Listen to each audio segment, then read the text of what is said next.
자, 이제 지금 최근 들어서 시장의 가장 큰 이슈가 바로 미국의 금리 인하가 아닌가 이렇게 생각을 해봅니다. 지금 이제 나스닥 종합을 보면 좋지도 않고 나쁘지도 않은데 우리가 기존에 이제 저항이라고 했던 부분에 계속 걸쳐져 있는 건 사실이긴 합니다. 사실이긴 한데 지금 미국 시장이 뭐 굉장히 부진한 건 아니고요. 이제 저항선에 부딪혀서 조금 흔들리고 있는데 이러한 부분은 미국의 비농업 고용 지표가 좀 부진하게 나왔다는 거죠. 그렇죠?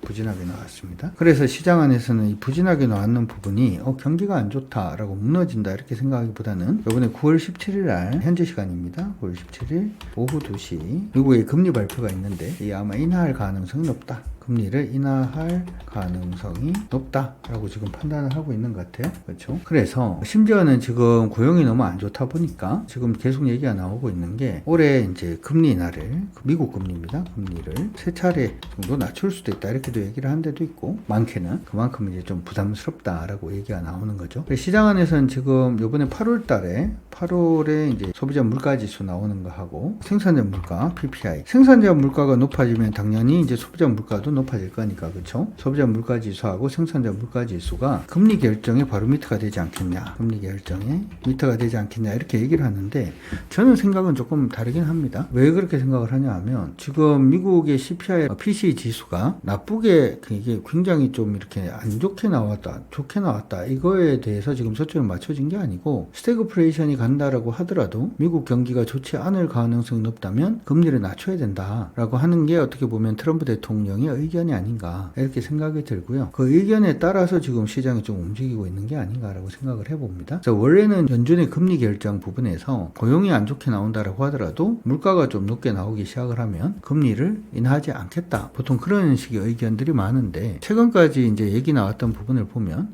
트럼프 대통령의 관세 정책이 금리를 올리는데 영향을 줄 수 있다. 그래서 좀 더 지켜봐야 된다. 미국의 고용이 안 좋다라고 하더라도 금리를 낮출 수 없다라고 하는 게 이전의 일반적인 이제 태도였다면 요즘은 내용이 조금 바뀌는 것 같아요.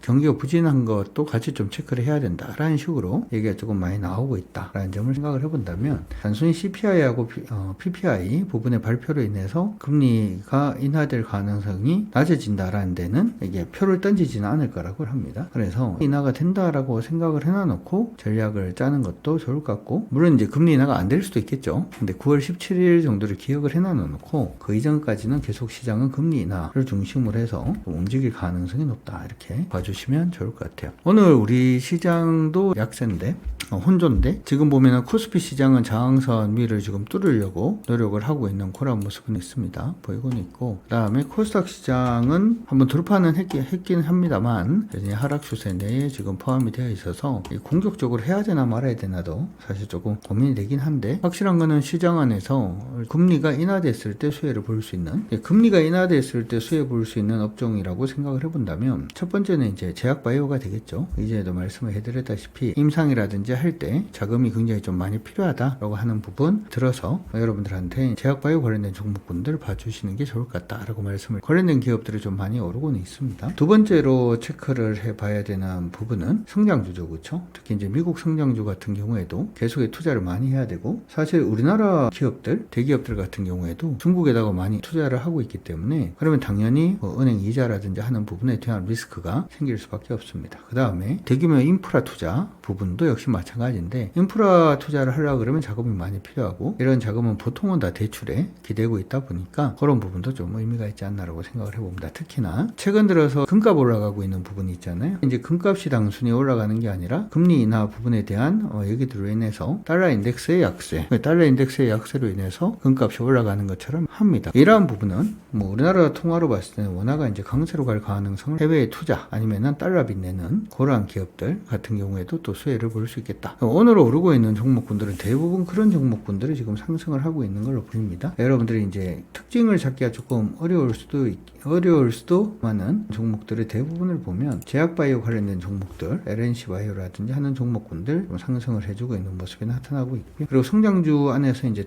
우리 이제 반도체 관련된 종목군들 상승 부분들 눈에 띄고 버티고 있다라는 거 기억을 해두시면 좋을 것 같고, 제약바이오 안에서는 특이한 종목이 최근 들어서 루닛이라든지 아니면 JNTC라든지 하는 영상 진단 관련된 종목군들도 다 같이 움직이고 있기 때문에 그들 종목군들도 좀 체크를 해두시면 좋을 것 같고, LNG 같은 종목군들도 이거는 인프라 관련된 종목으로 우리가 넣을 수가 있죠. 그래서 그들 종목군들의 강세 부분, 조선도 역시 마찬가지고요. 그런 종목들의 강세가 그냥 이어지고 있다. 그러니까 지금은 저금리 부분에 대한 종목군들이 좀 많이 상승하고 있다, 이렇게 생각을 하셔도 좋을 것 같습니다. 미스페타시스도 역시 마찬가지고요. 종목들 이제 좀 상승을 해주고 있는 모습이고, 오늘 좀 특징적인 모습이 방산안의 종목이 하나 특징적인 게 있는데요. 하나에어로스페이스도 뭐 강세 움직임을 보여주고는 있죠. 저번에 보니까 러시아하고 지금 우크라이나하고 휴전이 아닌 것 같아요. 그죠? 서로 막 이렇게 하는 거 보면. 현대 로템이 오늘 추세를 좀 뚫었습니다. 많이 오르고 난 다음에 지금 추세를 뚫었기 때문에 뭐 어디까지 갈 것인가에 대해서 조금 고민을 해야 될 것 같긴 합니다만은 않다라는 거 기억을 해주시면 좋을 것 같고, 한국항공우주도 오늘은 4% 정도 움직임 보이는 것도 의미가 있지 않나. 그러니까 이게 어떻게 보면은 이것도 이제 정부에서 뭔가 사업을 한다든지 할 때 뭐 정부 자산으로 그냥 살 수 있는 건 아니니까, 그렇죠? 이런 쪽으로도 뭐 수혜를 보고 있는 게 아닌가 싶습니다. 어찌되었든 기본적으로는 금리 인하 관련된 종목군들 좀 오늘 강세 보이는 모습이 보이고 있고, 그 외에는 오늘 좀 특징적으로 보자면은 CJ 조금 강세 움직임 보여주고 있는 모습이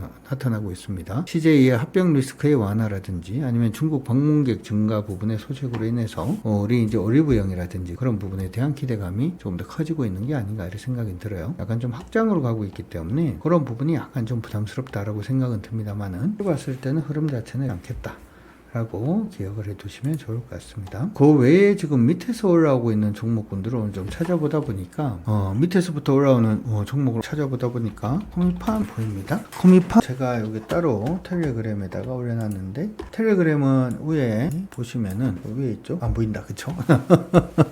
텔레그램에다가 올려놨습니다. 텔레그램 지금 코미판 같은 경우에는 동물의약품 부분의 모멘텀, 신약 개발 부분의 모멘텀도 있습니다. 동물의약품에서 돈을 벌어서 신약을 개발하는 그러한 회사가 아닌가, 이렇게 생각이 드는데, 이번에 1, 4분기 실적을 보니까 좀 많이 부담스러운 부분이 좀 있습니다. 부담스러운 부분이 좀 생기고 있는데 적자 전환했어요. 그렇죠? 이건 좀 부담스럽죠.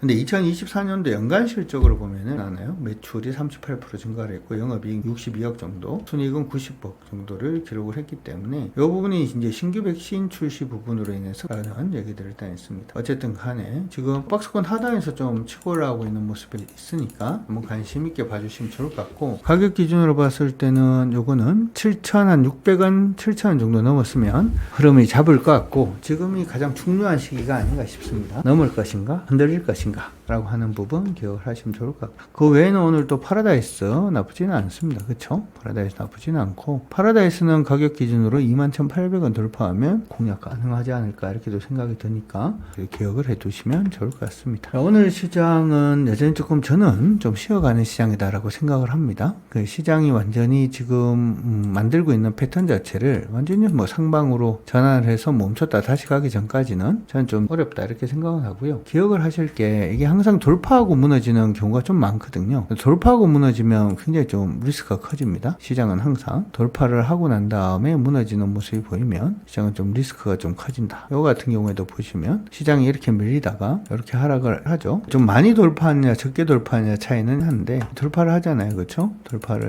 돌파를 하고 난 다음에 뭐 이전 고점까지 못 가고 무너진다든지 이전 고점까지 못 가고 무너진다든지 하는 부분의 모습이 보이면 굉장히 아파지거든요. 이런 게 단순히 돌파를 했다고 끝이 나는 건 아니고, 돌파하면은 그 돌파했던 부분이 유지가 되느냐 되지 않느냐가 굉장히 중요한데, 돌파하고 난 다음에 유지를 못하면은 이렇게 단기간에 좀 세게 깨진 경우가 있고요. 그 다음에 돌파하고 난 다음에 지키지 못해도 굉장히 좀 아파지는 경향이 좀 생길 수가 있습니다. 아파지는 경향이 생길 수가 있기 때문에 여러분들 그 부분 좀 주목을 하셔가지고 참고를 두시면 좋을 것 같습니다. 어찌되었든 지금은 이제 돌파 시도는 하고 있으니까, 그렇죠? 양대시장 모두 돌파하려는 노력은 보여주고 있으니까, 근데 이걸로 그냥 간다 이렇게 생각하지 마시고 배트는 조금 짧게 잡고 기다리고 계시고 안전마진 항상 챙기시고 뭐 그렇게 시장을 좀 보도록 하겠습니다. 저도 요즘은 약간 좀 애매한 게, 말씀드린 종목들 중에서 이제 세게 가는 종목도 있고 좀 멈춰있는 종목도 있고, 그런데 세게 가는 종목은 보통은 단타 치려고 오전에 진행하는 종목들이 좀 많아요.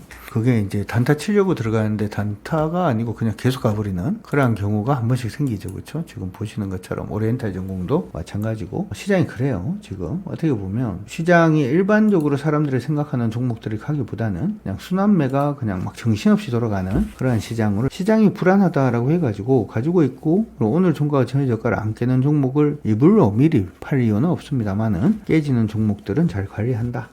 잘 대응한다 이렇게 생각하시고 잘 좀 대응을 해주시기 바랍니다. 그리고 내일은 한국경제TV 와우넷에서 제가 무료 방송 진행이 있으니까 많은 분들 참여하셔서 수익 나시는데 도움이 되셨으면 좋을 것 같습니다. 여러분들 모두 화이팅입니다.